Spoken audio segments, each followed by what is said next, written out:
what your current gear setup is like. Okay. Yeah, so digital, I'm shooting a Canon M50. It's just a little crop sensor camera.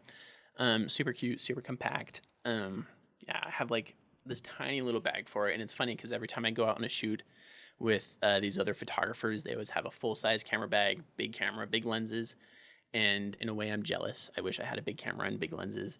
I can't afford that right now, but they'll always talk to me about how they're jealous, and they remember when their setup was that small, and now they have to lug around this like 5-6 pound camera and lens. And I mean, I've hiked up mountains with that camera. I've hiked down canyons with that camera. Like it's a tiny camera, but it's a beast. I can take it anywhere. Yeah, I mean, like it's definitely there's a real difference there because like it's same thing like with just regular hiking and bringing a bunch of camera stuff compared to people who don't have all the camera stuff. Like I always tell people I'm jealous of people who just hike to hike because they don't have to carry around a 20-30 pound bag full of stuff up the mountain. You know, they just have a little backpack, maybe even just a water bottle, and it's like that sounds awesome. But like having a small camera too like that and not the big fancy lenses everyone else does, I think it also just is a testament to the idea that you don't need to have that stuff if you know what you're doing.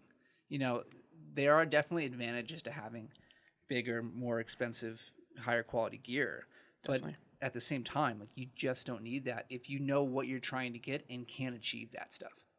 For sure. I think one of the coolest pieces of advice that I've gotten as a photographer is basically just to get good at shooting with what you have. Because if you aren't good at shooting with what you have, then getting bigger and better gear isn't going to make you any better at it. And so I think there is definitely an advantage to having bigger and better gear, bigger and better lenses. And I think, all of those can definitely up your game as a photographer. But if you're not good at shooting, if you can't take good pictures on your iPhone, if you can't take good pictures with a Canon M50, then you're not going to be able to take good pictures with, a Canon 1DX Mark III or whatever. Like it's not going to happen. Yeah, and why did you decide on the M50 to begin with? Because like that was Canon's first attempt at mirrorless stuff, and like I personally have the R, which is now the new line of mirrorless cameras that Canon's making. Yeah. But how did you land on the M50?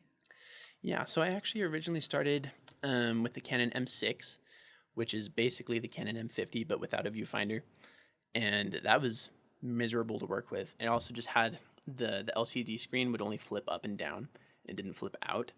And so I ended up switching to the Canon M50 because I wanted that viewfinder, and I also wanted the fully articulating screen. Yeah, I mean, I guess that's how I landed there. I just wanted something mirrorless and small, and something with those features, and Canon M50 fit all the dockets, so that's what I got. Yeah, I was gonna say it definitely checks those boxes. Yeah. Which is good. Do you think you are getting ready to upgrade anytime soon? I wish I could say I was. I'm currently broke as of the moment. And I'm also on a film kick, so I feel like all of the money that I'm spending on photography is going towards film gear instead of digital gear right now. Which is good because like I think in a way that lets you explore a different side of photography and not just stay in one lane. It opens you up to a lot more stuff and probably helps you creatively as well figure out how to shoot things in a new light. Yeah, for sure. I think too, kind of diving into film gear and whatnot, it's a completely different medium, and I think it's helping me learn more about digital products as well. And so I think it's a really good way to just kind of learn about how everything works on a more basic and even mechanical level.